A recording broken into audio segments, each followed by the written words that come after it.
Okay, it looks like it's up and running.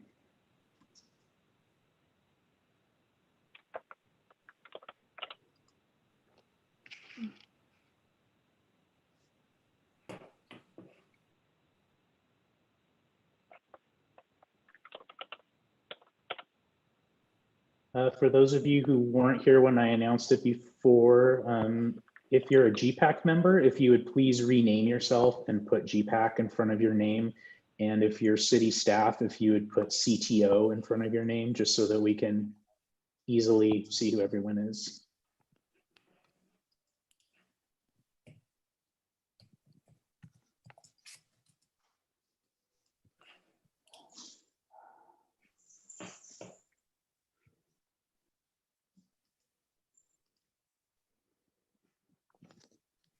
Excuse Michael, I just heard what you said. I see GPAC Fred in front of my name. Are you seeing what I see? Yes. Yeah, I Perfect. just did that for you, Fred. Oh, thank you so much. Melissa, You're right? good. Thank you. Yes, you're welcome. I'm just gonna move to the side here. I'm still reading some of the stuff. Excuse me.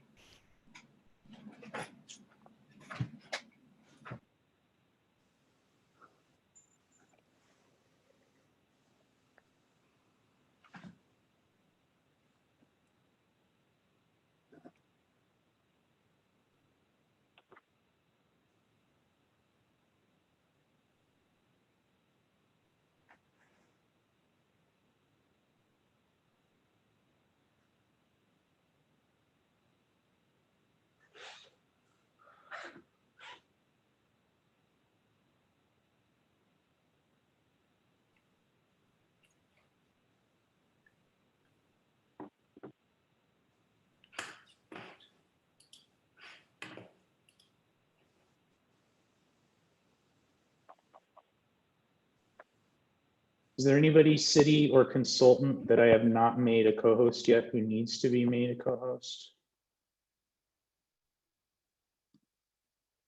John.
You do have folks in the waiting room.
Matt, would you please remind me really quick how we were doing the assignments?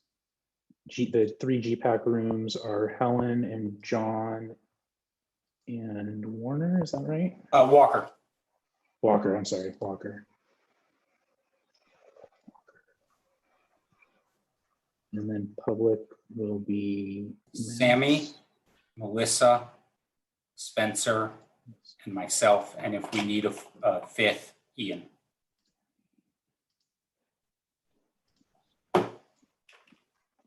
Thank you. Tabitha will join me if needed.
So why don't we give it just a couple more minutes and then we can get the meeting started. We'll allow folks to join on. We're a few minutes after 6 right now. We are, if you are a member of the General Plan Advisory Committee, we'd like to ask you to rename yourself with GPAC in front of your name, GPAC and then your name, so that we can organize the meeting. And if you're staff, then please put CTO next to you in front of your name.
Should we go ahead and get started?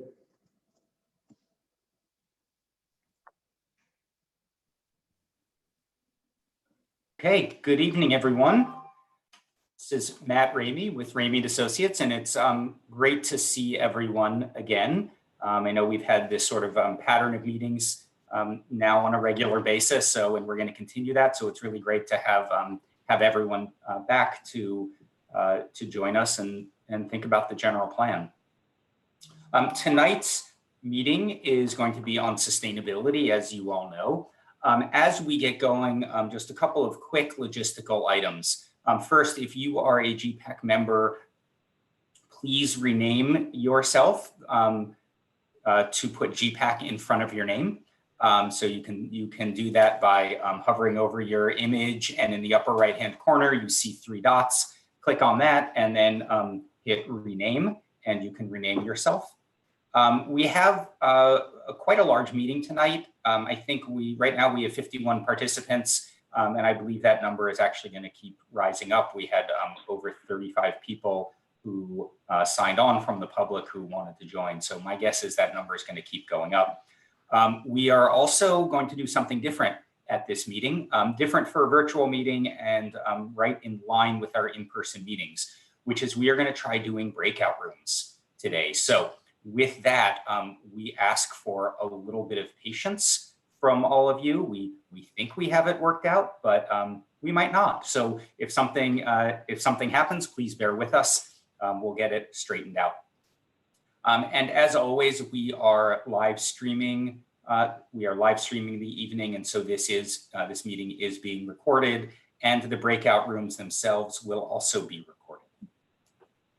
Okay, so our agenda this evening is first the introduction and welcome, as we always do.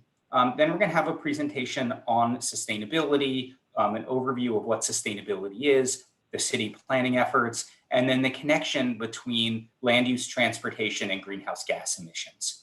Interspersed with all of that, we're going to have an opportunity for some question and answer, because there's going to be a lot of information we're presenting, as well as a couple of straw polls that we're doing, of quick polls for everybody. And then we're going to have our small group discussion, and then we're going to have our report back after that. Next slide, Melissa. Okay, Melissa, why don't you talk about Zoom? Yeah. Hi, everyone. Happy you're here. We wanted to just spend a minute and quickly go over some of the key Zoom features. It's been a minute since we've all connected over Zoom. Just a quick reminder for everyone, you can mute yourself using the button on the far left, your video on and off. The second button, if you'd like to raise your hand, we do have a really big group tonight. If you would please stay muted, press the participants button and the blue raise hand button. It'll keep us really organized for the meeting, and we'll call on you to ask your question or provide your comment. Folks who are watching us online, thank you so much for joining. We're really happy you're here. We have a few ways for you to participate. On the project website, we have a link to an online forum where you can provide your feedback in the polls, as well as provide comments and questions in the presentation, as well as you can submit public comment to be shared at the end of the meeting. Please note that this is only live during our presentation tonight from 6 to 8 p.m. If you have follow-up questions or comments, you can always send an email. It is gp@toaks.org. I think I got that right. And we will make sure that gets into our meeting notes. For folks who are members of the public, we will have stopping points for you as well. Please stay muted until we call on you, just to keep ourselves really organized. Which is just what I went over here. So without further ado, send it back to Matt for some introductions. Okay. So next slide, please. We're going to do just, we have a lot of folks here this evening. So actually, you can go back to the previous one. So, we have tonight, we have, I believe, 20 some odd members of the General Plan Advisory Committee. I think we have 15 staff members, and then probably 20 members of the public. So again, we're going to be doing some breakouts and some conversations. And as I had mentioned, tonight's meeting is talking about sustainability, which is a pretty broad topic. And we've sort of been touching on sustainability a little bit throughout a lot of our previous conversations. But we wanted to turn this meeting now over to Walker Wells, who is a principal with Ramey & Associates, my company, and he's going to start leading us through the presentation on what sustainability is and what it means. Then Helen Cox from the city is going to present on city efforts, and then it will come back to me and then our group discussion. So Walker, you want to take it over? Yeah, thanks, Matt. Thanks everyone for being here. Appreciate you kicking the time. It's a subject I've spent a lot of my career thinking about. So excited to have an opportunity tonight to talk about sustainability in Thousand Oaks. So what we thought we'd do is sort of start this off with a little bit of a thought piece here, which is just to ask everyone, but I think particularly the GPAC members, what does sustainability mean to you in kind of two different ways? So personally, and then as a member of the GPAC working on the general plan. I would give you a minute or so to think about that, and then hopefully hear from a number of the GPAC members, kind of their thoughts, just to kick us off. So let's take a minute or so to mull that So Oh, again, over. if you want to give a comment on what it means to you, what it means to the GPAC, what it means to the city, please use the raise hand feature and we will call on you. We'll do kind of quick comments so we can just get a broad perspective on this right at the beginning of the meeting. And as always, please try and keep your cameras on if you can, and please don't be shy and raise your hand. There is no right or wrong answer with this. Okay, anyone? Or am I going to start calling on people?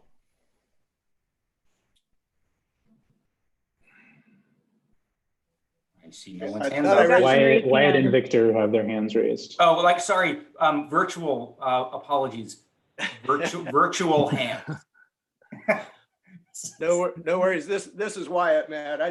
For me, it's the conservation and preservation of our natural resources, for future generations, and what that means in regards to the city is programs and guidance as to how residents can participate in preserving and conserving our natural resources for future generations and beyond. Okay. Okay, who else's hand is up that I can't see? Any virtual hands? I can see Victor. Victor. Oh, I see If Victor. you'd like to unmute yourself. So to me, sustainability is our ability to, be self-dependent, self-supportive for things like water, utilities. I don't expect us to generate our own utilities, but as independent as we are from other cities or other things that, create, puts us in a loop of somewhere else, things like, controlling our sewers and water reclamation and things like that. So our ability to be self-supportive is what I think of when I think about sustainability. Okay, great. Thank you. Okay, thanks, Victor. Karen has her hand up. Karen, go ahead and unmute yourself. Thank you very much. Can you hear me okay? Yes. Yeah. When I think of sustainability, I think in terms of the World Health Organization and their definition of a livable community and livability. And it's a community that is a safe, vibrant, growing place to live for people at all stages of their lives.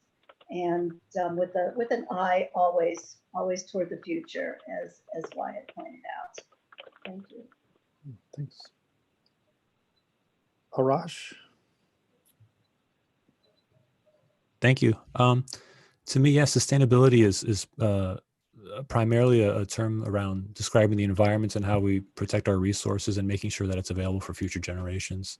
I think the gentleman before me mentioned the same thing. And yeah, making sure whether it's climate change or drought or fires or even pandemics, those types of things are things that the city can handle, that we can handle as a community, so that my children can, live here too when they want to raise their families. Thanks. Thank you. Thank you. Who do we have? We have Fred. Hi. It's similar to everybody else. Sustainability to me is basically working with our environment to create a good or maintain a good quality of life for ourselves, our fellow residents, and for those who come after us. Thank you. Okay, thank you. And then Rory. Right, echoing what others have said, it's living within our means in terms of keeping our natural resources balanced. Okay. Joni. Thank you. Karen touched on a little bit. I think one of the things that sometimes gets lost in sustainability is that there is an economic element to it, and it's looking at, like the way that I pitch it to my employer is, do you want to be here in 10 years? Do you want to be here in 50 years? And absolutely, the environment is critical to that. But I think in terms of bringing people on board, it's really important to talk about sustainability with a capital S.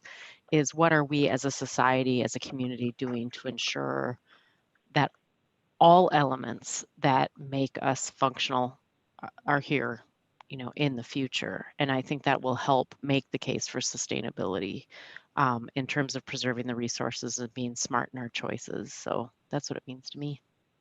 Okay, thank you. I see no more virtual hands raised. Do we have any analog hands raised out there? Okay, going once. Anyone else like to share? All right, then I'm going to continue on with the presentation. Thanks, everyone. Those are great thoughts, and a lot of discussion there, quality of life, economics, a lot of this thinking about future generations, carrying capacity, thinking of what we're leaving for the people who come after us. Here's a little bit of the sort of formal description or definition of sustainability. And this came out of the Brundtland Commission, which was in 1987 as a lead into the 1992 Earth Summit. So the definition that they arrived at was to meet the needs of the present without preventing future generations from meeting their needs, which a number of you touched on some of this thinking. Often that's all we see in the definition of sustainability. But if you actually go a little deeper into the document, they provide a little more information. So the Brundtland report acknowledges that a lot of our needs are socially determined. So it's a result of the community or the society that we operate within that sort of determines what we consider quality of life.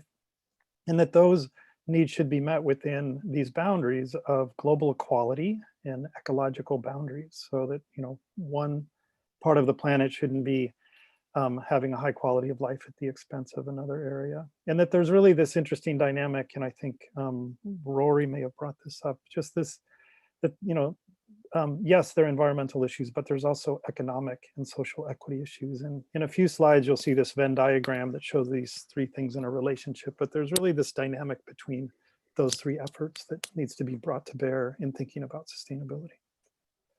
Go to the next slide, please.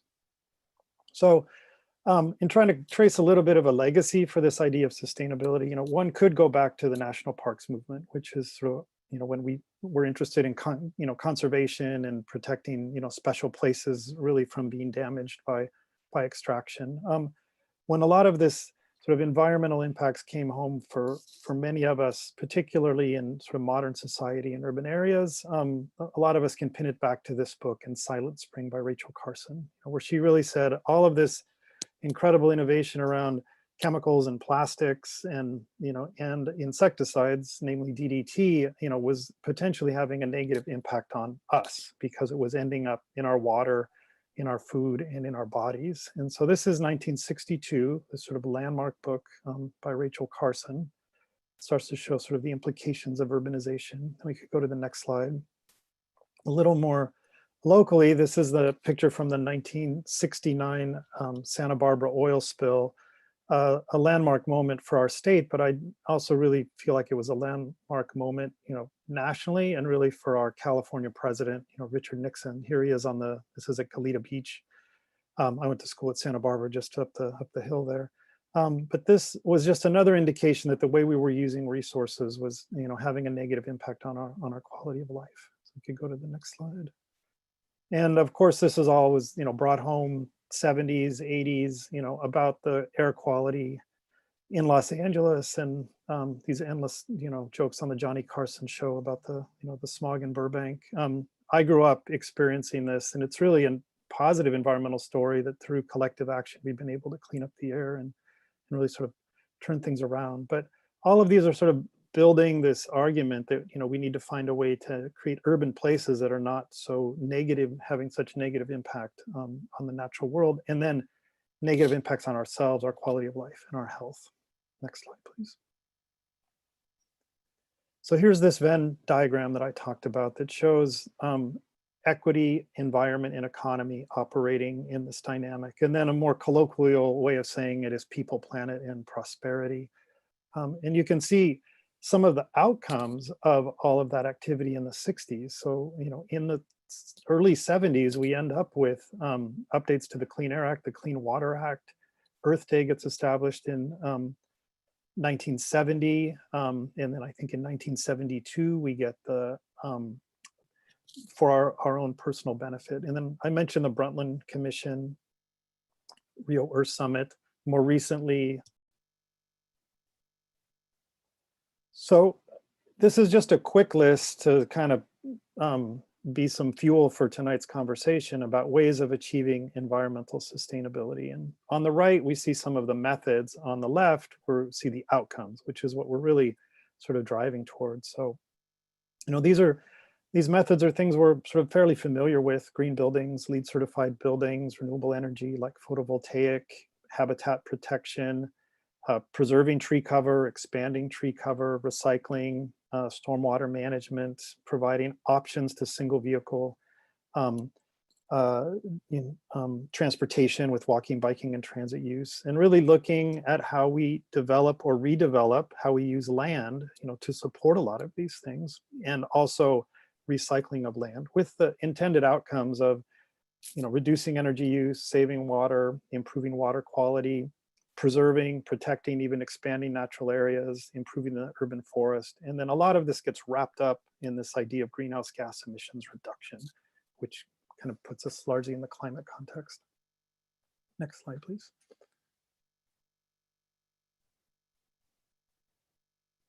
These following slides are just here to provide some kind of policy regulatory context for tonight's conversation, because, you know, we're doing this work in the context of Thousand Oaks, and Thousand Oaks is a city in California. So a number of these state laws, you know, have direct influence and guidance on, you know, what ultimately can be decided for the city and then incorporated into the general plan. So, you know, a big one here, 2006, AB 32 was the first time we ended up with the greenhouse gas reduction target of getting to 1990 levels by 2020.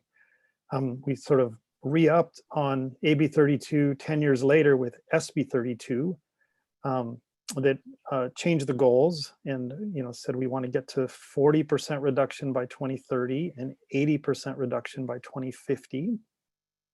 Out of that came the scoping plan in 2017 that said a lot of things can happen at the state level, but not everything. And the state needs the help of local government, because local government controls things like how your streets are operated, land use, zoning,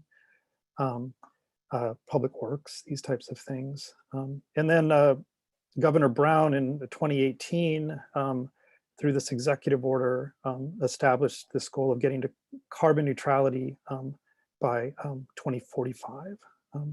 Then this fourth climate change assessment, the last topic on here, it really outlines the various impacts that could come from climate change, and is a fundamental document when looking at resilience planning and decreasing vulnerabilities.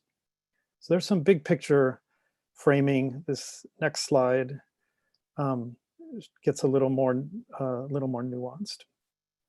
So we have the building code, and that includes Cal Green, which is chapter 11 of the building code, and Title 24 part chapter 6, which is the energy code. And that continues to lead to increases in energy efficiency.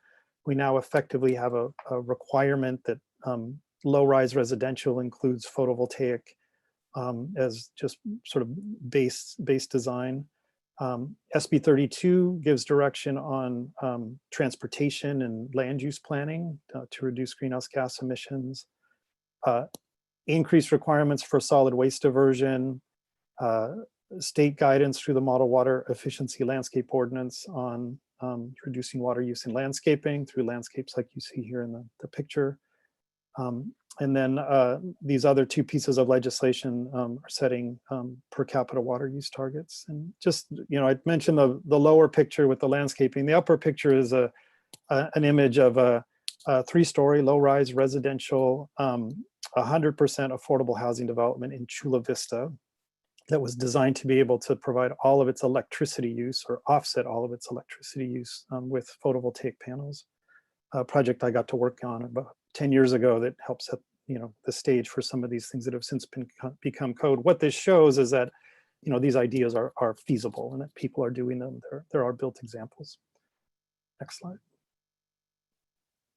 And then a little bit more on climate policy. We have SB 100, which is asking that our energy through the investor-owned utilities gets to carbon-free by 2045. You all have the benefit of being able to access Clean Power Alliance and get carbon-free energy a lot faster than 2045. It's definitely to your advantage. We can continue to see the Pavley Clean Car Standards being implemented, reducing emissions. This requirement 1383 to divert 75% of our food scraps from the landfill so they don't decompose and release methane, but we can also compost them and use all of that organic material to build soil. And then more recently, SB 379 requires that adaptation, resilience planning, acknowledgement of climate change is included in general plan safety elements. So that brings us right home to the topic that we're all focused on, which is the general plan.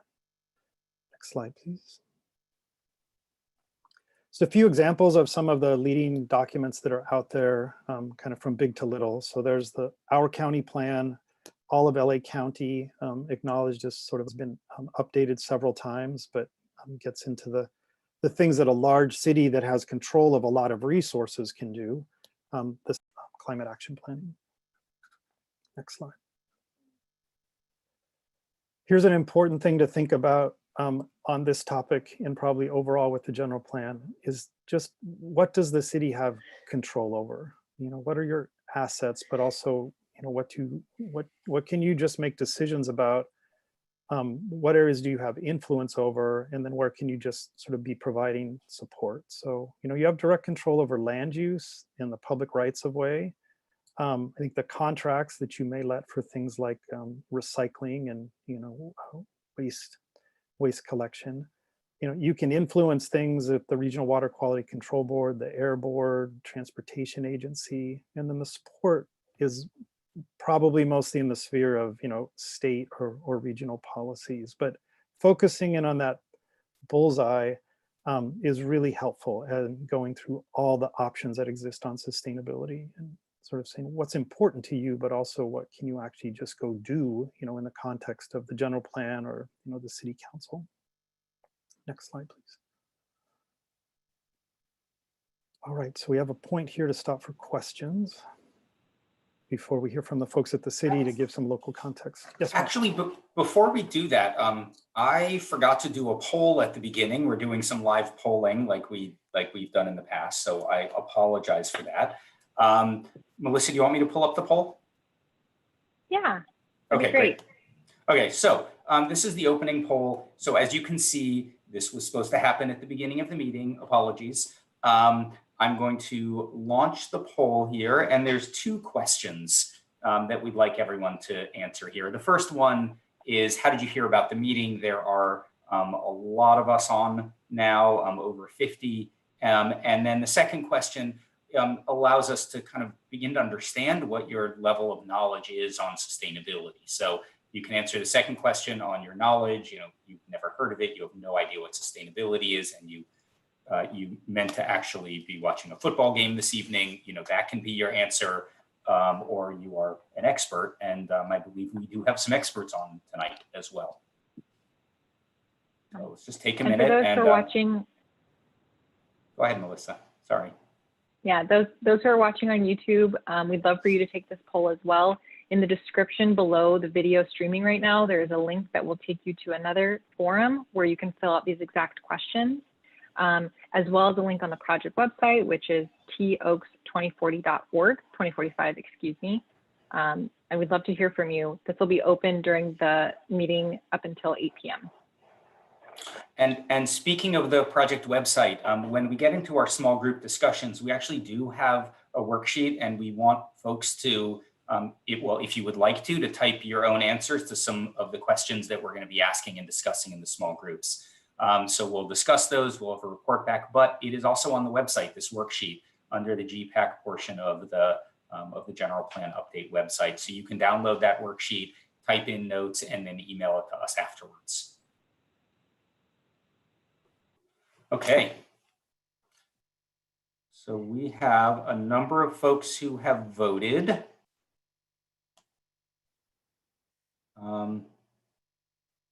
Are we gonna, let's do last call for the voting here. 29 of 40 people have voted.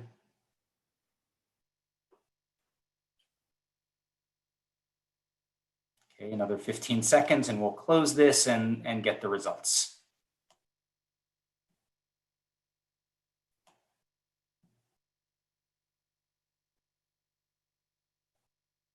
Okay, closing the poll. And let's share the results here. You guys see the results? Yes, okay, good. So most of you found out about the meeting because of the email newsletter. That's for the general plan. That's good to know that that's been successful, a successful way of communicating. And then the Go Green newsletter as well. 9 people heard about it in an other way. So we can get back to that. We'd like to hear how you heard about the meeting so that we can make sure we're engaging folks in the process. In terms of people's knowledge of sustainability, I am not surprised that no one has ever heard of it. So that's good. And it seems like the majority of folks feel somewhat informed or very informed. And again, that's great. I think, again, tonight, what we're really going to want to do is focus on, build your knowledge and then have you translate your knowledge and values to us. Let's move to the questions for Walker for the first part in the setup of sustainability. So does anyone have any questions? You can again use the raise hand feature. I promise I will know where to look for it now. Any questions? We've got one raised hand. Darren? Hey guys, just a quick question on general plans. I think we live in a state, California, that has a lot of regulations, and they really govern what cities can do from water regulations and air regulations and other things. Do you often see general plans that go above and beyond what the laws require people to do, that go and put more regulations in cities, or is it typical to follow the law as it relates to water quality and other things within a city? Do they tend to follow the law, or can a general plan put on more regulation? They obviously can't do less. That's just a question that I have in general. Well, I can answer from a regulatory standpoint that we are in a state where you can do more. And there are states in our country, this Dillon's law, which speaks to local rule, that does not allow local agencies to exceed state standards. So in this state you can. So I can give you a few examples. Like there are plenty of cities who have adopted energy reach codes that have asked for energy performance that exceeds the state energy code, Title 24, or have asked for solar, adopted more stringent water standards, set greenhouse gas reduction targets that are more stringent than with a deadline, a target year earlier than 2045. And I mean, I can think of one place that's done all of those, which is San Luis Obispo. So they want carbon neutrality by 2035. They've adopted a reach code. They've done things on, on water conservation, and they're doing interesting things with organic waste diversion. So you have the potential certainly to, establish policies that are more aggressive than the state sort of baseline, which is how I would think about it. State gives you a baseline in direction, but there's lots of opportunity to go beyond that. Great, thank you. And just really quickly to add to that, the state also sometimes sets targets, and then it's up to the jurisdiction to figure out how to meet those targets. And so the general plan is also a tool for the balance of what you want to do and how you want to achieve those targets, because it's not necessarily prescriptive about exactly what you do. Mm-hmm. And again, that's what part of tonight is going to be. What are the trade-offs that we have to make, and what's the path forward? Looks like Fred has his hand up. Hi. Hi, Fred. I want to provide a solution, a contribution. instead of just complaining as far as sustainability and improving the quality of life. I wonder if the city would consider a cost benefit of just providing signs, especially at parks. Please pick up after yourself so that you enjoy a clean park for yourself and those who come after you.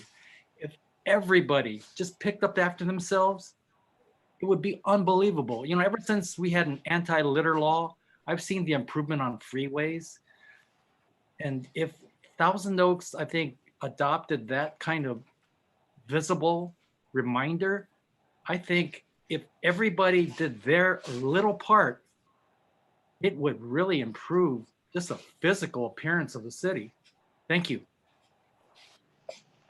Yeah, thank you. Thanks, Fred. I'll just share really briefly, folks that have done the poll online. We have 6 folks who heard about the meeting through a TO 2045 email, 1 from the Go Green email, 3 from other. In terms of knowledge about sustainability, 1 feels somewhat informed, 5 feel very informed, and 3 are experts in the field. Okay, great. Why don't we move on to the next part of the presentation? Helen? Hello, so I'm Helen Cox. I'm the Sustainability Division Manager for the city and leading our city's climate action and environmental action planning efforts, which we're doing in line with the general plan. So next slide, please. So environmental leadership and sustainability have long been priorities of the city. And these priorities, including the development of a climate action plan, were among the top 10 guiding principles, which arose from the city's visioning 2064 process that took place a few years ago in 2014. In addition, the City Council has established sustainability strategic planning as one of its top 10 priorities. You'll see there on the screen sustainability plan for municipal operations that was approved by council in June 2018 and covers resource use and environmental sustainability in the city's own operations.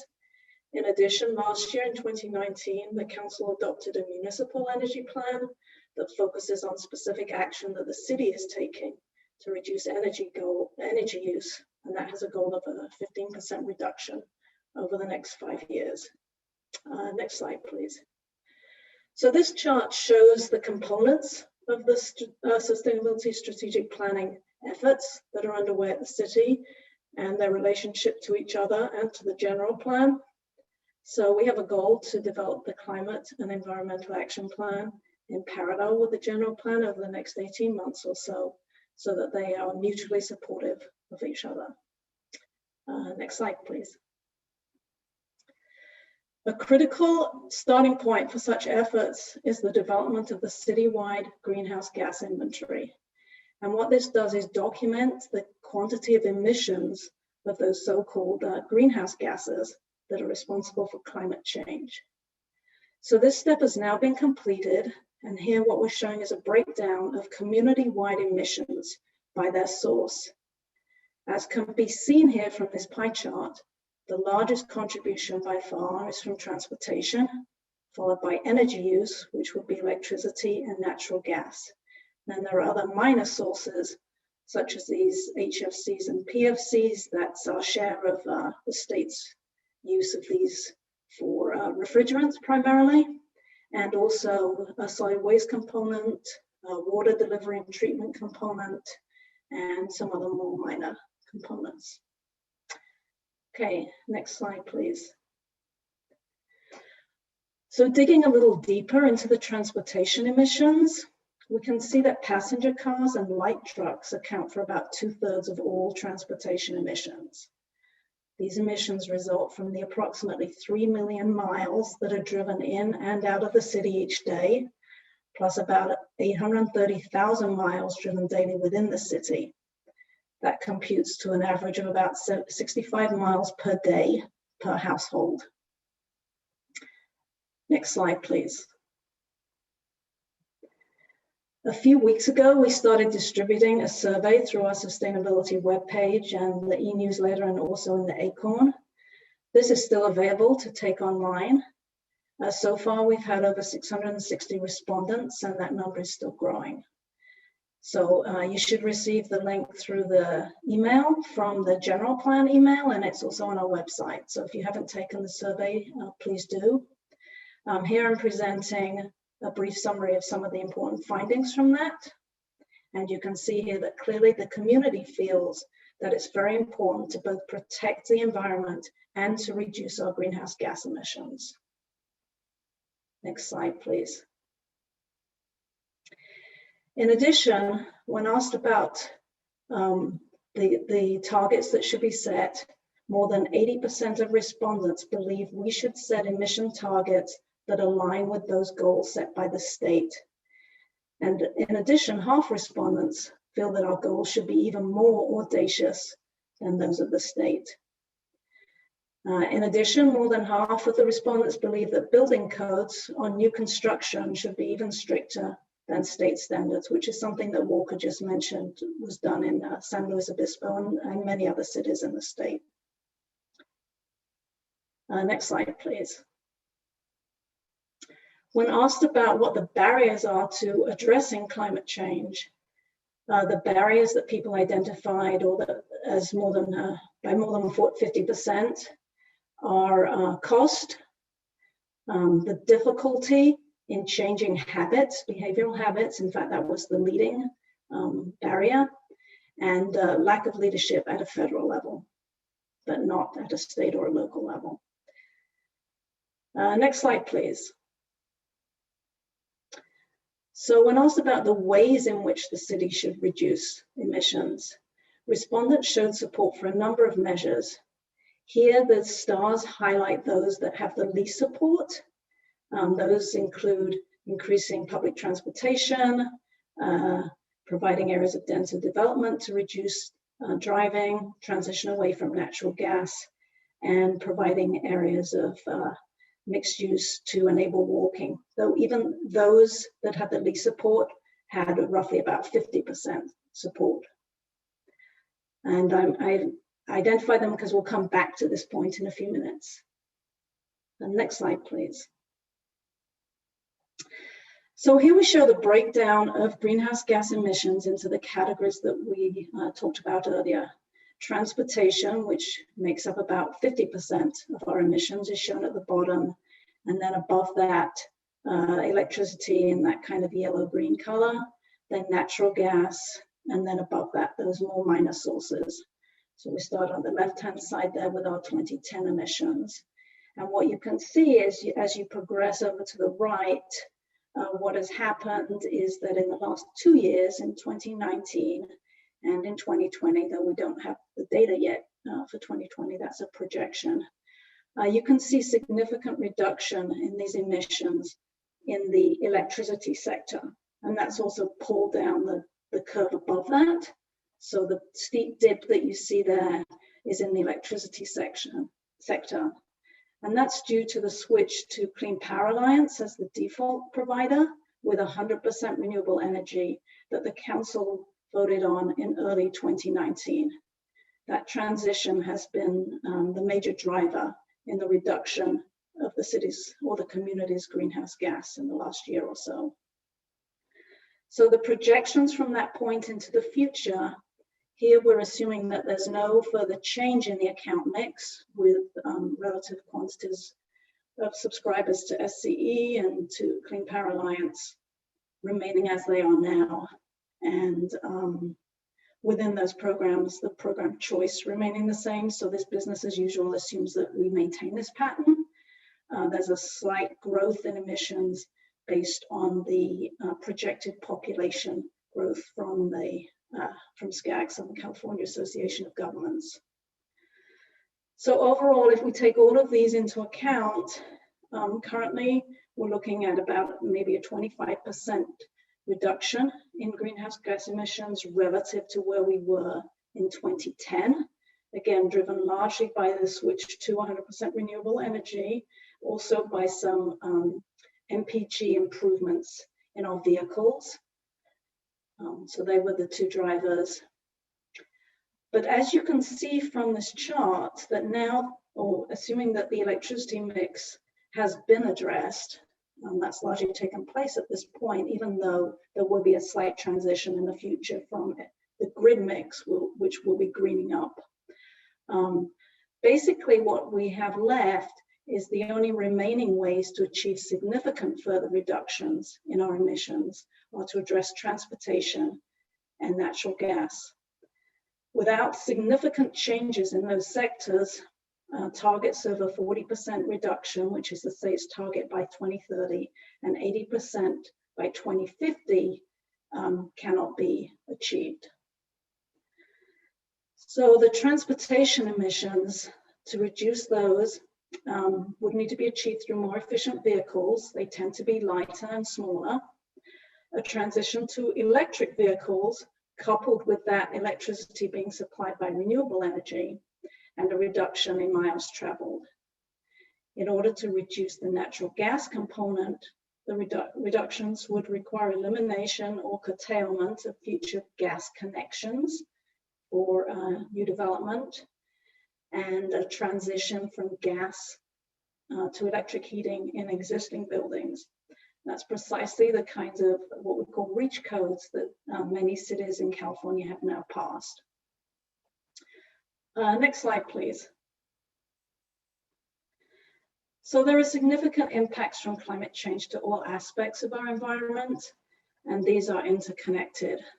For many people in the city, your highest priority might be protecting habitat, maybe protecting oak trees, maybe avoiding future wildfires.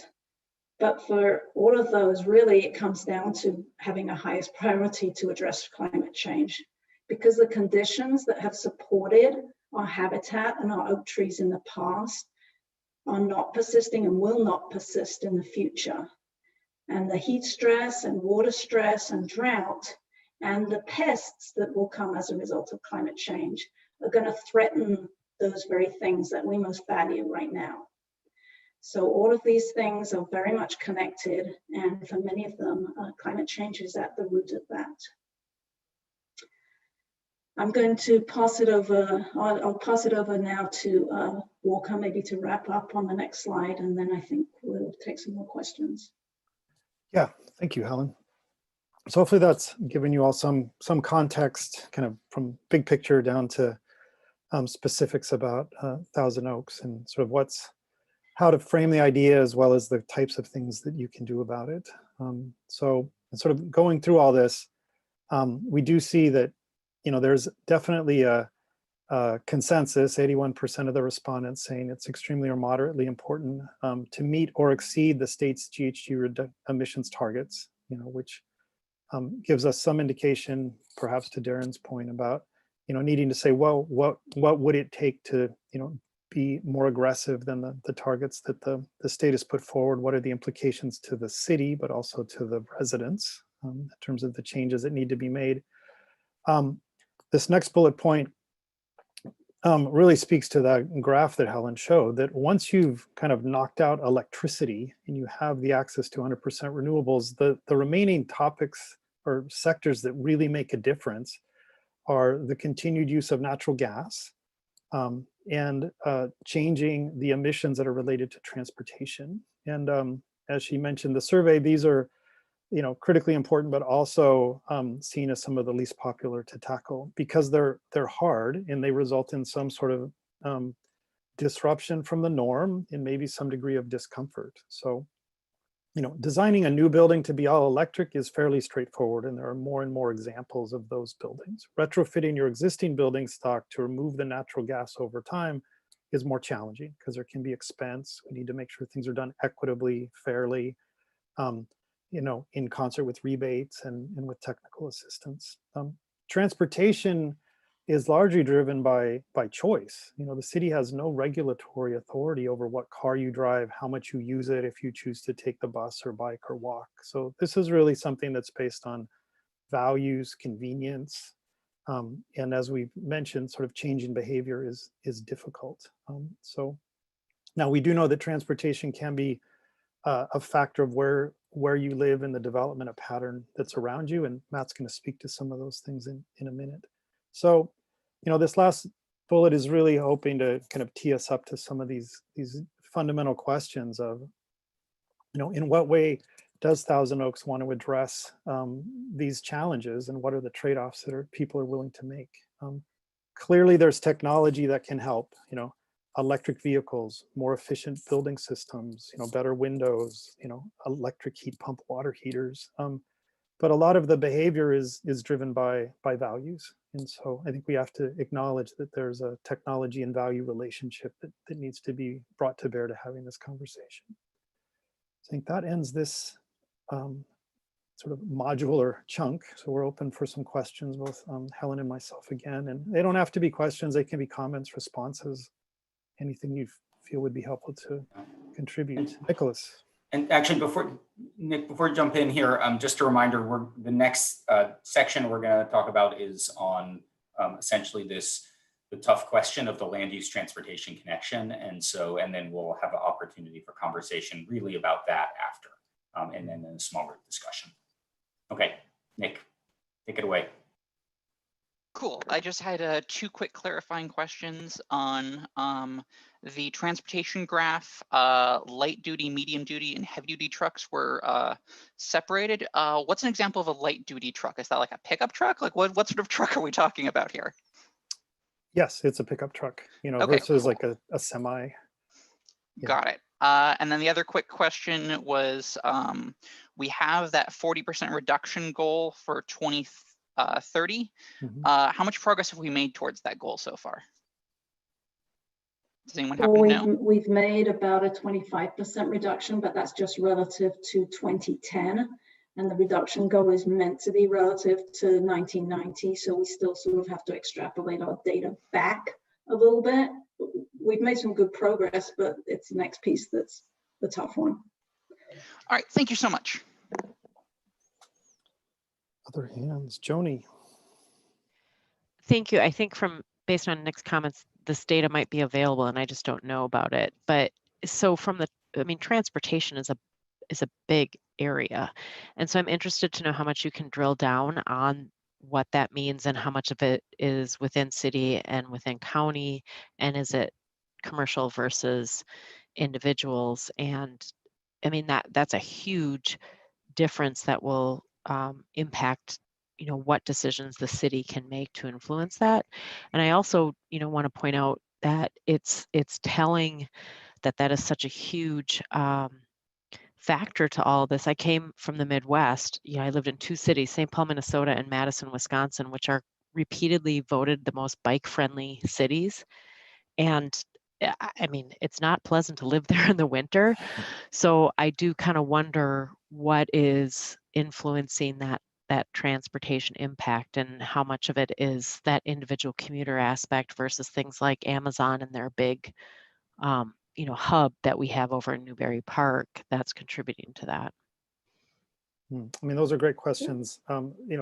Something that usually comes up in these conversations is the acknowledgement that most of the trips and most of the driving are local trips that are less than 5 miles. So, somebody driving 25 miles to get to or from work, like that's hard for the city to have much control over, but that you feel comfortable walking to the store or riding the bike to the store, or taking a bus for a relatively, sort of short distance trip. Those are all things that can lop off a huge amount of the VMT, a surprising amount of those trips.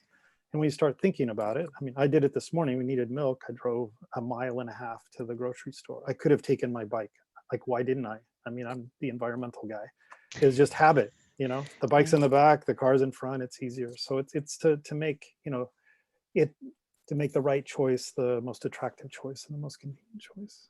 Yeah, I mean, it's encouraging to hear though, if the data is showing that it is that 5 mile range that is within the sphere of influence. So I'm encouraged to hear that at least. Those are also the cars that are generating congestion, because those are trips that are more easy to replace with walking, biking. Right. Yeah. Thank you. All right, Andy. Actually, Helen, did you want to? Is there any data, more specific data that is available? And I think Joni, the question is really good because it it gets to control, but also what are the strategies that we can use in order to figure out how to reduce those emissions? So I don't have data on the length of the trips. We can see if that's something that would come out of the model. We do know the share of what's between different cities in the county and what's between the city and other areas of the county. So we kind of have the breakdown of that and what's within the city versus, you know, trips in and out of the city. But I don't have anything on sort of the average length. But that's something we can look into to see if that's something that we could generate. Yeah, just one tiny more point, Joni, is just, there's the necessity for regional collaboration. So this is, like certainly on transit and even on some of these other efforts. So there's a lot the city can do internally, but tackling some of these issues is also means working with other cities, working with the county. Okay, we have Andy. Let's go through the questions quickly, just so we can move on to the next part and then the group discussion. Okay. So Andy, you're next. Hey, Matt. We've been in the middle of a remodel, so I haven't had internet connection, so I apologize for missing the meetings. As I listened to the conversation, based on my experience with the city, I just want to kind of throw out there kind of a 30,000 foot perspective on sustainability. And, the conversation, while it's valuable, the reality is, in terms of transportation and some of the other issues are, no one's walking 2 miles to go to the grocery store. We had these conversations many times as it relates to transportation in the city. We're a city based on how we're laid out, that people are going to get in their car and they're going to drive to wherever they're going. That's just a reality that as we talk about the sustainability and the broader issue of the general plan, is what makes sense for Thousand Oaks. There was a few comments that were made that I think we need to focus on is whatever we do in terms of sustainability and the broader issue of the general plan, we have to be able to pay for it. And so a couple of the comments were really on, making sure that we have not just an environmentally sensitive and caring community, which I believe that we do, but how does this all blend into how do we pay for these things? That's an important component. It really is. And I don't know how much of that is being focused on, but the reality is the council, the city has a finite budget, and all these issues of sustainability cost money. Some of them are viable, some of them are not, as they relate to our community from my perspective. And so I just throw that out there as we move forward and have these conversations, is think about what really works in Thousand Oaks as it relates to, for example, shopping. Think about where our shopping centers are, and then think about the adjacent neighborhoods. How many people are really riding their bike or walking to the Ralph Center or Trader Joe's? Think about that. Because in reality, whatever plan we come up with has to match the existing kind of realities that we have here in Thousand Oaks. Thanks. Let's go to Fred for next GPAC comment. Thank you. In regards to the bus system we have here and sustainability and greenhouse gas emissions, what I notice about our current bus system is that it doesn't run frequently enough, in my opinion, to make it even a worthwhile thing to want to take. As Andy had mentioned, most people are going to use their cars to get around here.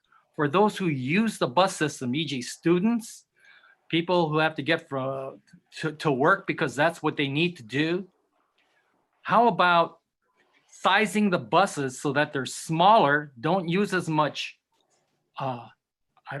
fuel? And is natural gas that bad a thing? Why can't we be balanced? I'm not an environmental nut. I do believe in the use of sustainable energy, such as electricity. Well, if we're going to do that, why don't we just switch to electric powered buses and smaller buses? Get input from the frontline people who know the ridership, like your bus drivers, input from the public, the ridership, to get a real idea what your ridership is, and then tailor your infrastructure, your buses, so that you're not wasting money. I don't think there's a public transit system in the United States that's self-sustaining. It's not a profit-driven system, it's just a cost. So I think to tailor our bus system so that it's realistic, so that it works for those who need it, and so that it's sustainable, but that it's realistic. Thank you. Thanks, Fred. So given the time, Arash, I'm actually going to have you give your comment in the small group discussion. I want to make sure that we have time to get to that. I apologize, but we'll be able to hear you later. There's a public comment period at the end. Okay, Melissa, let's go to the next. This framing is good, and I think Andy's questions are who is Thousand Oaks right now? I think is an important question. But what I want to do is actually provide in this next piece the relationship between land use, transportation, and greenhouse gas emissions. And I'm going to present data and information on what we know and what the research is telling us, so that you all as a community have the information to make decisions. So go to the next slide, please. There's been a lot of research dating back actually to the 70s. This was mentioned in one of our speaker series about a book called The Cost of Sprawl. That was about fiscal development, and that was in the early 70s. And then throughout the 90s, 2000s, and then in the 2010s, there's been a ton of research trying to understand the relationship between the pattern of development and greenhouse gas emissions. And just at a really high level, the answer is overall that people who live in more compact areas where there's places to walk to and good environments and destinations tend to drive less and have lower per capita greenhouse gas emissions than people who live in more auto-oriented environments, such as Thousand Oaks, such as a lot of Thousand Oaks. And so what we see is that areas that are car dependent, that have a segregation of uses, where you have to drive, that are poorly served by transit and lower density, have higher VMT per capita than areas with a mix of uses that are pedestrian focused, that have a walkable block pattern, are well served by transit, and have a mix of uses and densities. Now, we have to recognize overall the pattern that we have now in the city, and you can't, of course, wipe out the whole city and redesign it. However, next slide, please. We do know that there are aspects that we can think about, and from research, again, that shows how we can reduce vehicle miles traveled or VMT. And we call this the 5 Ds. And again, there's a lot of research behind this, and it's a nice alliteration of the Ds, but I am going to use the D word. One is density. And so in areas where you increase density in key locations, such as downtowns and corridors, you see reduced driving. Diversity of uses is critical. If you have just density without places to get to, you really don't get that much of a benefit, because everyone's still isolated in an apartment building. And we see lots of examples of this. If you look at Warner Center, for example, Warner Center just built a lot of high-rise buildings with park around it, and that was sort of a very kind of 60s approach to planning. And what we see is those are the same as lower density, more spread out in terms of driving. And so what you really need is the diversity of uses. You also need design for walkable places. You need to be able to safely and comfortably walk between destinations. And you need accessibility. We need to ensure that the uses are close together, close enough to be able to walk or bike comfortably. And then we need transit, and transit is that 5th D of distance to transit, because it provides yet another alternative to driving. And so the point here is that it's the combination of these Ds that result in reduced vehicle miles traveled and reduced greenhouse gas emissions. And one of these alone is not sufficient. So if someone said, we just want to build a bunch of high density residential housing with nothing else around it in a kind of more suburban pattern, I would say it's not worth it. You're not going to get any benefit from that.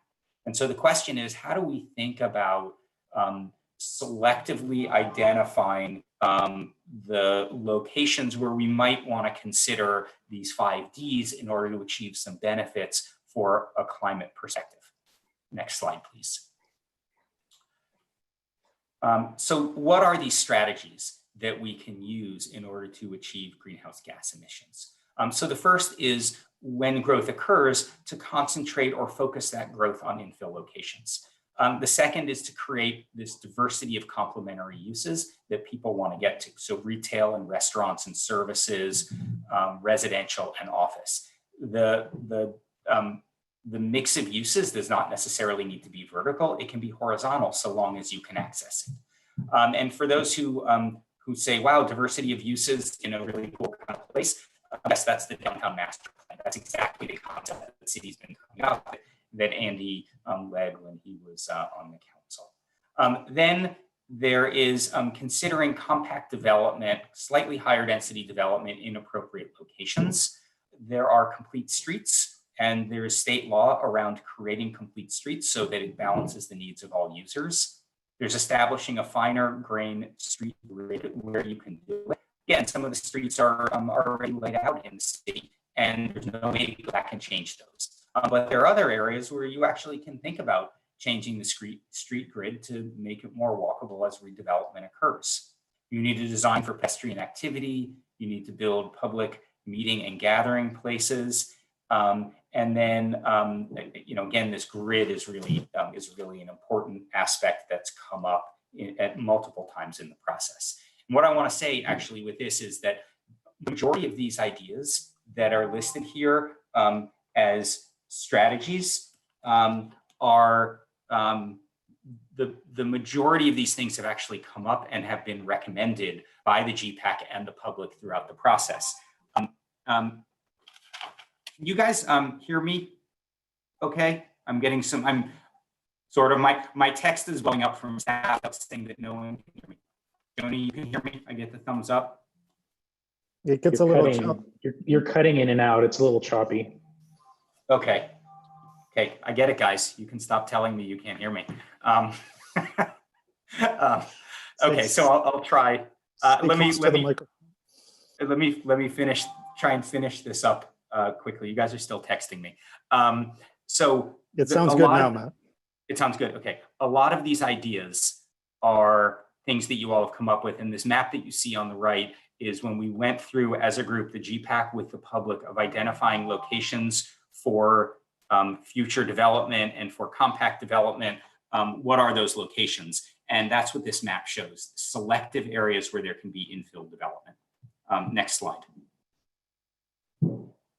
So conclusions before we move on. One big picture is that the city is moving forward with sustainability and a sustainability plan. The second, as Helen talked about, that the largest contributor to GHG emissions is transportation.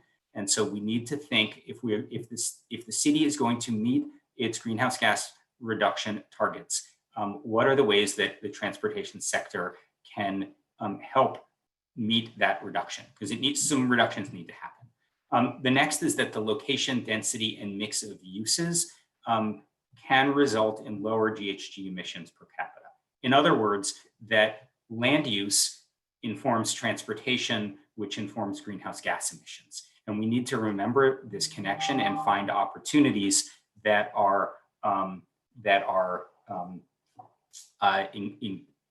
we can opportunities for this type of development. And then there are, when we think about compact development, there are a number of additional co-benefits that result from this. And a lot of these came up again throughout the GPAC process of having slightly more affordable housing, allowing for aging in place, having energy and water reduction, walkability, character, places for social interaction. All of these came up in the process associated with a change in development pattern in limited areas in the city. And so I think the overall conclusion is that some of the ideas that have come up through the GPAC process as well as through the survey and the community engagement process for mixed use and more compact development in certain areas, can also help to achieve greenhouse gas emissions and greenhouse gas emission targets that the city has. Okay, next slide, please. Okay, I think we're going to skip questions and maybe go right to the group just because of the time, because we want to make sure that we do have small groups. I know that teaser of the big picture thing, and then I don't like to talk, but you'll have plenty of time in groups. So we're going to do breakout rooms. I think we're going to do 2 public breakout rooms and 3 general plan advisory committee rooms. Is that correct, Michael? Yes. Okay, so we're going to have you go into those rooms. There's going to be a facilitator. The facilitator is going to partially help facilitate, but also take notes. We are going to be recording the small group breakout session, so we have a record of that in addition to the note taking. And then the features are pretty much the same as the features that we're using now in Zoom. The next slide, please.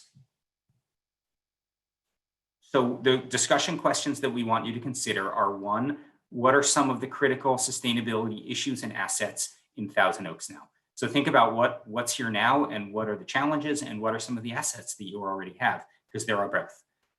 The second is what should the goals be, the goals or outcomes be for sustainability in Thousand Oaks? And then are there specific strategies that you know about or that you've heard this evening that can help make that vision a reality? And the third question is the really difficult one about transportation, which is if transportation is 50% of the emissions and the city needs to reduce its GHG emissions in order to achieve the statewide goals and the statewide requirements, what have you heard tonight and what do you know from outside that you think can help the city achieve this outcome of reduced greenhouse gas emissions from transportation? Next slide. Okay, so in the small group, introduce yourself. If there's questions of clarification, please do that. Spend no more than 10 minutes per question. We want to come back here at about 7:40, so about 25 minutes. And then identify one person to do a report back, 2 to 3 issues and assets, 2 to 3 goals and strategies, and 2 to 3 GHG reduction actions. And again, it's going to be 1 to 2 minute report back before public comment. Okay, so with that, we are going to go into the breakout rooms. You are automatically going to be put into a breakout room when you are, when Michael says go. Okay, Yeah, so just a reminder for folks, you'll be momentarily disconnected and automatically join. Don't worry, it will just be a quick second and then you'll be in your small group.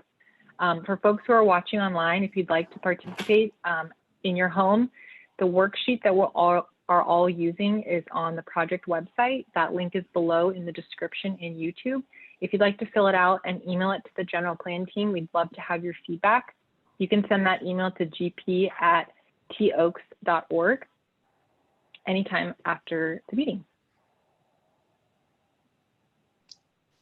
Okay, here we go.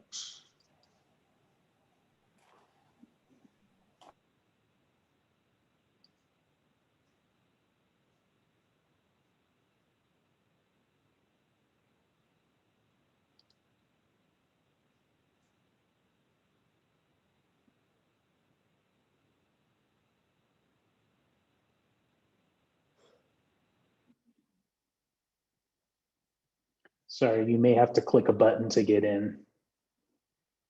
When it asks you to join, say yes or join or whatever it's asking you to do, say yes.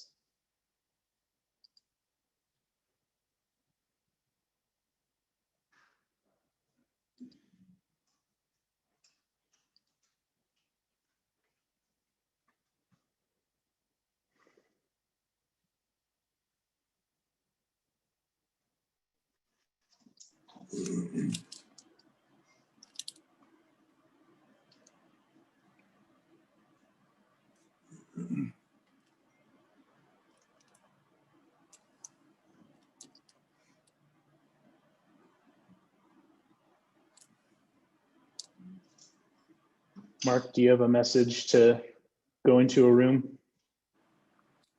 Yes, I do. I'm in a room. Yeah. Click on if it's telling you to join a room, click on that.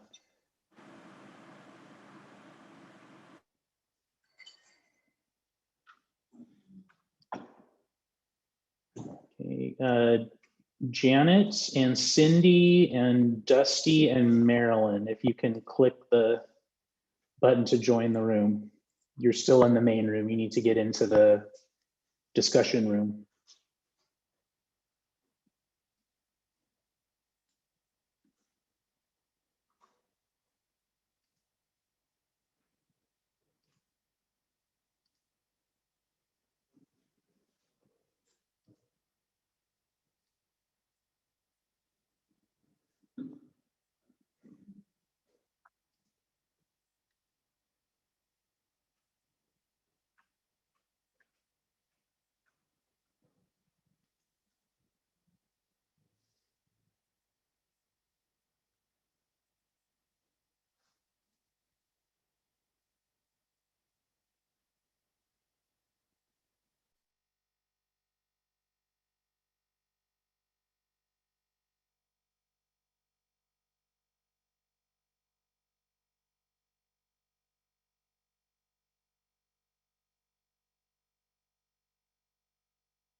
Janet, if you're there and you can hear me, if there's a button to push to move into a breakout room, please click on that.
All right, are we all back now? Michael, we are? Okay. So we have, I believe, I really enjoyed the conversation in our group. I hope everyone else did as well. It sounded like there were some real fun conversations. I feel like we could have used another hour at least of talking about this. So maybe we'll schedule some more time for this. We have, I believe, 3 GPAC groups and 2 public groups. Is that correct, Michael? Yes. Okay, let's start quickly. Let's go for the GPAC groups first. I believe, Walker, you were in one group, so whoever is from your group giving the report back, really try and keep it to a minute and a half of just the highlights. We have the notes, we'll put it together and send it back out. Okay, I think we ultimately arrived at Patrick, our reporter. Hey, sorry. So I think issues, assets, I wasn't taking notes during, so feel free to jump in, Walker. But I think on issues, we talked about a few things. One being just the way the city sets up, just from how we, so much about what we love about the city is the open space and our ability to have our own piece of land, and then but the drive and commute issues. Some of the business community issues as well, as far as, a lot of us work outside of the city. Finding ways for us to, support the businesses here, and maybe with our urban planning, getting people to live here and work here. That's an issue a lot of us deal with. Some of the assets that we love, I think Wyatt mentioned, just the community here really tends to galvanize quite well around issues and support. So when there's support for something, we have a community that really gets behind it.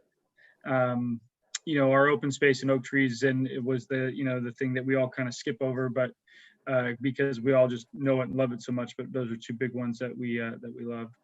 I think goals, strategies. I think goals is to kind of get to a point where we can focus on some key areas to help these things, and really that we talked about the 101 corridor, and then really it just comes back to the emissions. I think we're all talking about travel, but we talked about other areas that aren't just in these, more dense developments, but, these areas in the suburban, more, up northwest side of town, et cetera. And how do we incentivize those areas to travel west on these short trips? Anything else I missed there on that, Walker? Nope, not at all. I think a key point was to say, there will be new development, and there could be things like reach codes for that, but to have policies that could apply to everybody, and understanding a lot of the buildings and development was likely to be in place in 20, 30, 40 years. Include that as well. So yeah, thank you. Thanks. Thank you, Patrick. Group number 2, Nick. Yes, so really quickly, to avoid taking up too much time, the issues and assets. One of the big issues we noticed was the lack of broadband access, which interferes with equity goals and forces additional trips. The built-in and the baked in and built out development pattern in the city that interferes with the transportation goals to varying degrees. And then the third issue that we noticed was ongoing dry conditions and the issues coming out in terms of drought and wildfire as the main things facing the city that we talked about. For section 2, goals and strategies, we mostly focused on strategies. Our top 3 strategies were improving the urban forest in terms of increasing the amount of trees and making the streets generally more pleasant to walk on, and decreasing the temperatures, et cetera, et cetera. Having more walkable destinations, more village center type locations. And normalizing sustainability across the various institutions in the city, Kowloon, Civic Arts Plaza, Amgen, et cetera, not just as a goal, but actually as part of a key part of messaging, so that we can take advantage of the general recognition of the importance of sustainability and really just have it in people's heads at all times, so that the way they can consider their own decisions in the context of sustainability with a shared communication strategy. For number 3, the things we focused on were, again, the village neighborhood centers, the walkability, building these up wherever possible. We have the map of prime locations for these village centers to reduce cross-city trips. Number 2, having more regular buses in the city, the key threshold being when you don't have to pre-plan your entire day around catching a specific bus at a specific time. You can just show up to the bus stop and wait for the next bus to show up. And beyond that, rather than just having a few city bus routes, having direct shuttles between key destinations at key times when we know there's going to be high traffic, say a performance at the Civic Arts Plaza. And then finally, a heavy promotion of these alternate transportation forms, the buses, the shuttles, the walking, the biking, to encourage people to not think about perhaps not getting in the car if they're just going somewhere within the city. And I hope that was under 2 minutes. Thank you. Close enough. I wasn't counting. Okay, group 3, I think, was Helen's group. Helen, who's doing the report back? I'm going to report because I was typing notes and I'm unable to share them at this point. So, okay, the criticals, the sustainability issues and assets. I was felt that Thousand Oaks was already a leader in environmental programs, and that we need to focus on the realities of the layout of the city. And also, as far as our assets, businesses, we have some really good businesses here. We don't want to lose the businesses that are here. Businesses are looking for places that are attractive for families, have a good school system, safety, infrastructure, all of those things, and we need to retain all of those and pay attention to cost, because we don't want to drive businesses away with any increased cost. As far as our goals and strategies, it was felt that a balanced approach was really important. We need to balance environment, sustainability, business, and cost. And also another strategy was to learn from the businesses that already operate here. Some of the larger businesses like Amgen, for example, that may already have good ideas for sustainability strategies. Another thing was that as businesses grow and there's new construction expansion here, that they should incorporate, and many of them do, sustainability ideas in their expansions. And then we did talk about buses too, that there was as far as the third part, that there was a limited capacity for buses in Thousand Oaks because of the low density.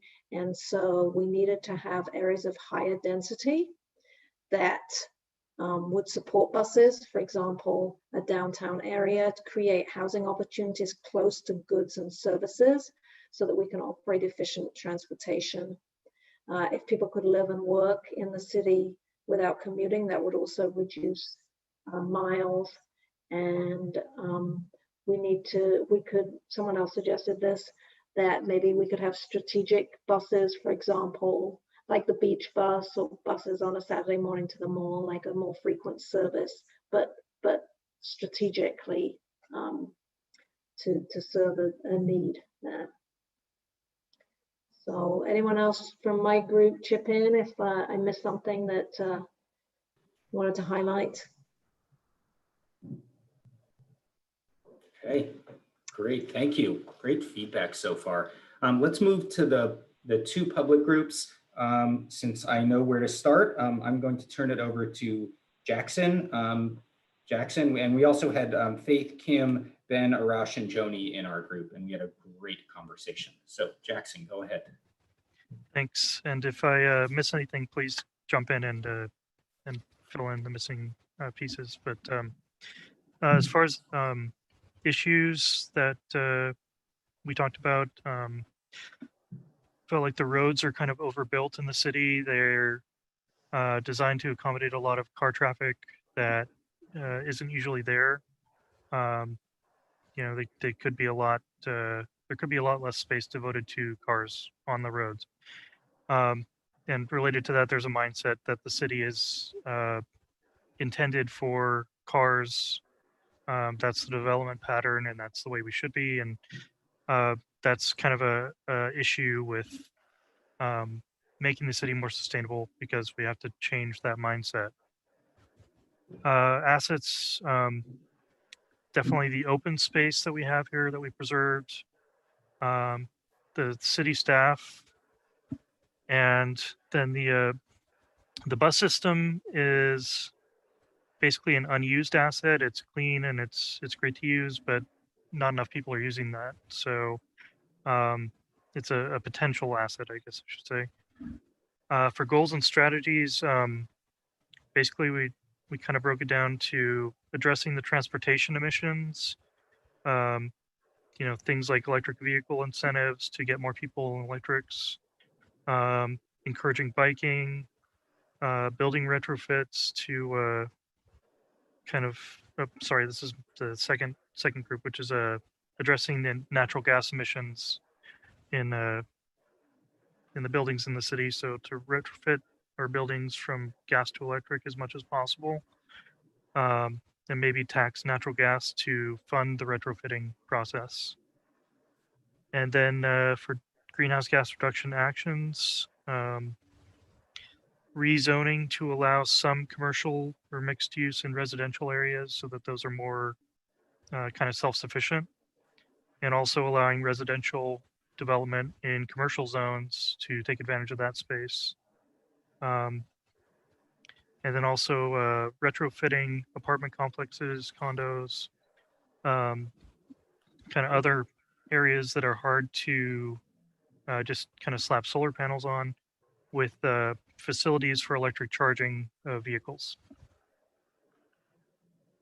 So Matt, if there's anything else you want to add great. from, thanks. That was great.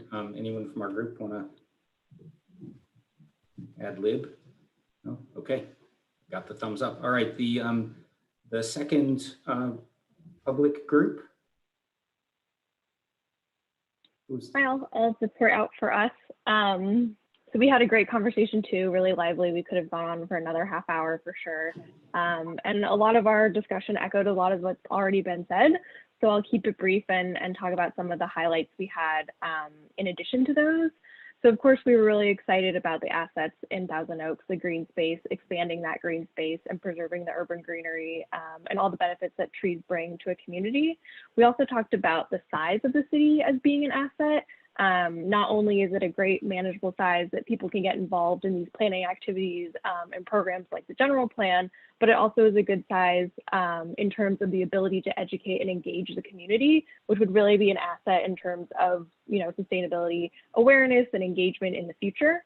And then one of the other issues that we came up with, we talked a lot about water scarcity, and the need to really redirect stormwater into our natural areas and wetlands in order to, you know, help in groundwater recharge and percolation efforts to really make the water supply more local and less dependent on imported water. So some of our goals and strategies were the same. We talked a lot about the ability of incentives to help guide behavior change, how those could be a really powerful tool in implementing some of these sustainable measures in the future. And then also the need to kind of involve our youth in our schools and partner with them to really help spread awareness and engage the community further with these sustainability initiatives. And then for our third part, GHG reduction actions in Thousand Oaks, we talked about pursuing, you know, developing infrastructure and designing systems that would allow the city to have a more circular economy, to reduce waste and to reuse and repurpose a lot of what we already are consuming. We thought that would be a really important move going forward. We talked about developing microgrids and creating neighborhood resilience hubs as a way to just build up our resilience to any climate threats that could challenge the city in the future.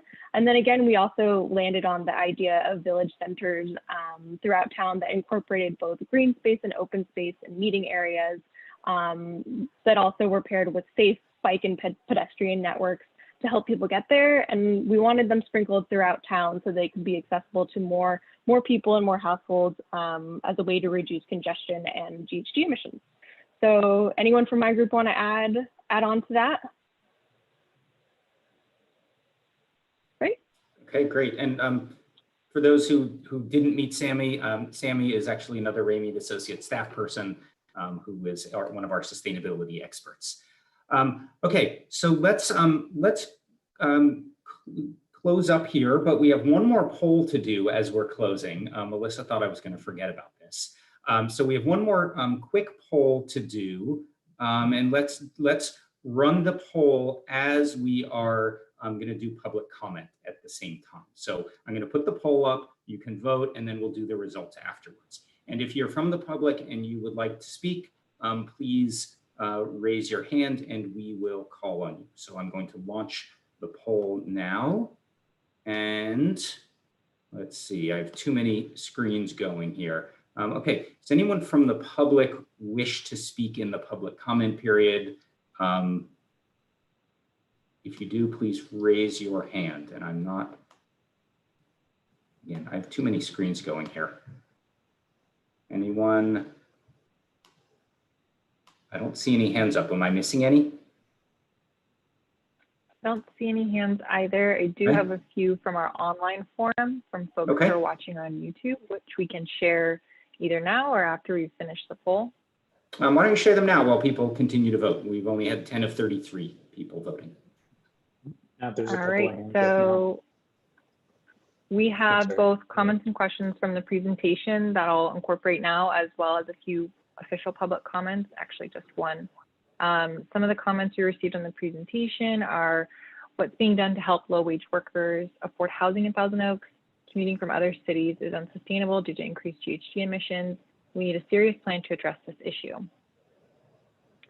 I will continue on. We have a few from SoCal Gas. SoCal Gas is eager to share and enhance our local energy efficiency programs in the city, which would reduce over 265,000 tons of CO2 emissions. SoCal Gas wants to congratulate the city for continually making environmental sustainability a top priority, especially reflected in the general plan update. We look forward to collaborating with the city during this process. SoCal Gas is excited to explore opportunities to pursue potential strategies for promoting and using, okay, that's getting cut off.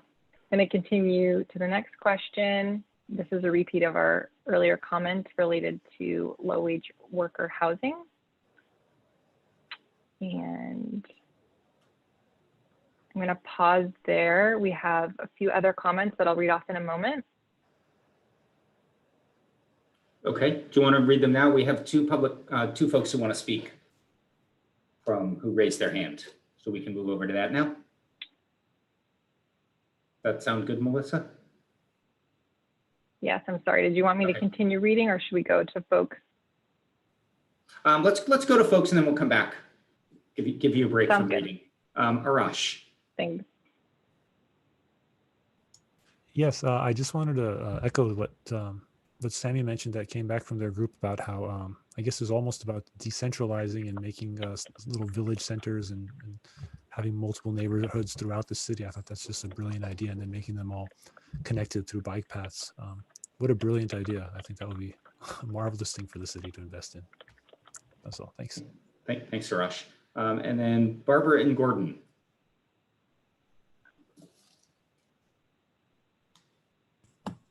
Yeah. Okay. Yeah, I really appreciated this format where a lot of ideas got to come out. And one of the things that I mentioned that I'd like to speak on just a little bit more was the issue of our dependence on imported water, which leaves our city so vulnerable to disruptions and is not sustainable.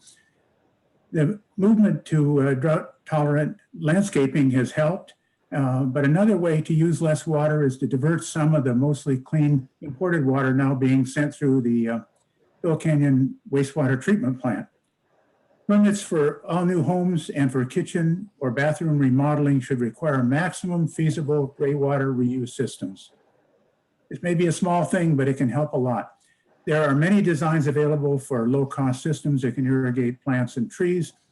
And Recycling household gray water for gardening use is an excellent way to be more sustainable, use less imported water, and save money. The added installation costs will pay for itself from reduced water bills over time. So that's just added to a thought we had in our. Great, thank you. Thank you very much. Okay, Roseanne, I just see your hand raised, so go ahead. Take yourself off mute, please. Thank you. There you go. I just wanted to piggyback on Gordon with regard to the need to be more self-sufficient in terms of water and not so reliant on importing our water, because water scarcity is going to be such a big issue, is a growing issue. And one of the things we talked about that I just wanted to emphasize in our group was the need to divert our stormwater runoff when we do get it into areas where we can enhance our natural wetlands and maybe even create other wetlands so that we can actually start to recharge our aquifers. And also the use of permeable pavers and reducing concrete as much as possible so that we get more natural recharge and percolation into the ground. Thank you. Thank you, Roseanne. All right, Melissa, back to you. All right, let me pull up our last few comments here.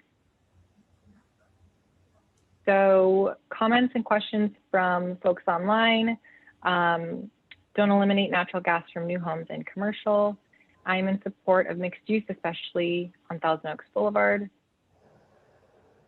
I highly encourage the city to pursue the use of fuel cell buses. They don't have range or hill issues as electric buses and don't require 30-minute charging time or useful or harmful batteries. And then we have a few repeats from the same question or comment related to low-wage worker affordable housing. Okay. So that's it for comments? Okay. Yes. I'm going to end the poll here, share the results.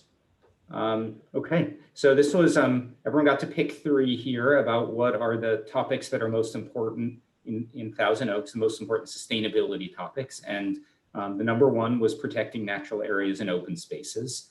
And it looks like just over half of the folks, almost 2/3 of the folks voted for that. The second and third were building compact development with a mix of uses and reducing greenhouse gas emissions. And so, it seems pretty consistent overall with what we've been hearing throughout the process about what the community values in terms of protecting natural areas and open spaces and the hillsides, and also needing to reduce GHG emissions and think about compact development. Yeah. Okay, so with that, we are almost at the end of our meeting tonight. If you could go to the next slide, we're just going to talk about some next steps for a minute. Yeah. I'll just quickly share the results from the same question online. We had a number of responses from folks.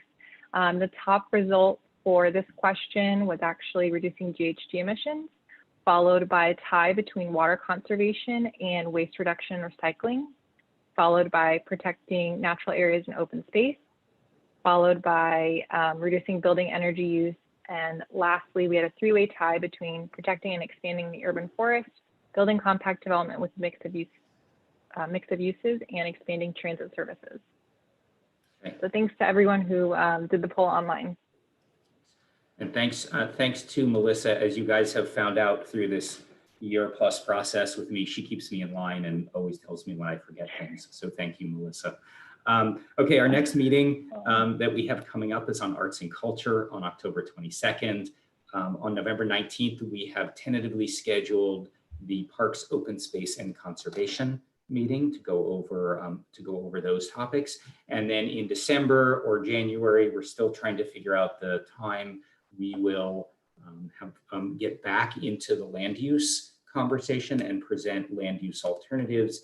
And there will likely be a couple of meetings on land use alternatives to talk about different concepts of how the city can grow and change over time in a way that protects the real values of the community. If you are interested in diving deeper into the conversation about climate and environmental planning, you should definitely follow Helen and John's work at the city and go to toaks.org/climate action. You can learn more about the work that they're doing and get involved, because the climate energy action plan is moving forward, and there will be more workshops and public engagement related to that as well. Helen, anything else from you? No, I think that page you can sign up for our listserv, and then we will share arrangements for any future workshops, meetings, or documents that are developed on that site. So I encourage people to sign up. And also, if you didn't do the survey yet, that's where you can go to get a link for that. Okay, great, thank you. And I just want to share one reminder for everyone. Thank you for participating in our small groups. If you took notes, we'd love to have them. Please email us. You can send your notes to gp@toaks.org. We're going to take everything and compile it together and do one massive summary. So please make sure you get this to us for folks watching online as well. And if you didn't take notes and you want to jot down some more ideas, you want to expand the ideas, because we didn't have as much time as we wanted. We seem to never have as much time as we want with these topics. Then go onto the website under the GPAC section, and you can download the Word document, spend a few days filling it out. We ask you to return it by Monday, and then we'll create a summary and send that back out to folks. So apologies for running about 15 minutes late. Thank you all for joining tonight. This was a really great conversation.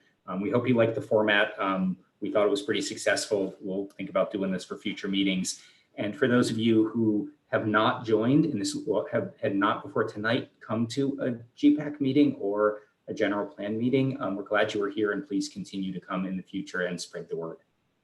So with that, thank you all and have a great night. See you in a few weeks.